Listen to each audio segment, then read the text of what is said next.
Cinema కేవలం hit అవ్వడమే కాకుండా బాలీవుడ్ పునాదులను కదిలించింది. వారి ఫేక్ మాస్క్ జారేలా చేసింది. ఒకప్పుడు ఫిలింఫేర్ లాంటి అవార్డు షోలకు చాలా విలువ ఉండేది. ప్రజలు టీవీలకు అతుక్కుపోయి తమ అభిమాన నటుడు గెలిస్తే తామే గెలిచినట్టు సంబరపడేవారు. కానీ ఇప్పుడు ప్రతిభ పక్కకెళ్లిపోయింది. నెట్వర్కింగ్ తెరపైకి వచ్చింది. అవార్డులు అనేవి ఇప్పుడు కేవలం ఒకరినొకరు పొగుడుకునే భజన బృందాల పార్టీలుగా మారిపోయాయి. ఆడియన్స్ కి కూడా ఈ విషయం అర్థమైపోయి వాటిని పట్టించుకోవడం మానేశారు. ఇక్కడే దురంధర్ 2 అసలైన ఆట ఆడింది. రీసెంట్ గా జరిగిన స్క్రీన్ అవార్డ్స్ 2026 లో ఆ సినిమాకు ఏకంగా 14 కేటగిరీల్లో అవార్డులు ప్రకటించారు. కానీ ఆ అవార్డులు తీసుకోవడానికి సినిమా టీం నుండి ఒక్కరు కూడా వెళ్ళలేదు. మీ ఫేక్ వాలిడేషన్ మాకొద్దు అని వాళ్ళు ఇచ్చిన క్లియర్ మెసేజ్ అది. అదే అవార్డ్ షోలో standup comedian Zakir Khan Dhurandhar success చూసి ఇక్కడున్న అందరికీ కాలిపోతుంది అని పబ్లిక్ గా రోస్ట్ చేయడంతో ఆ నిజాన్ని జీర్ణించుకోలేక బాలీవుడ్ జనాల్లో పిన్ డ్రాప్ సైలెన్స్ నెలకొంది. कितनी ही पब्लिकली इंटरव्यू में आप कह दें मेरी फेवरेट फिल्म, पर सच तो ये दोस्तों धुरंधर से सबकी जली तो है.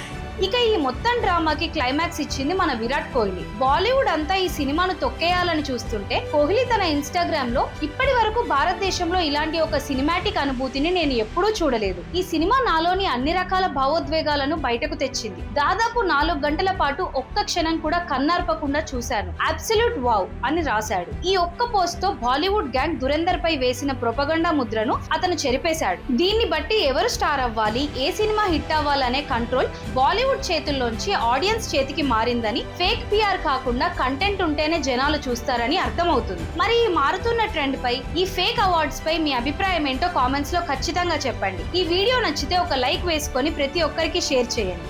జై హింద్. ఈ విషయం గురించి ఇంకా క్లియర్ గా తెలుసుకోవాలంటే ఫుల్ వీడియో చూడండి.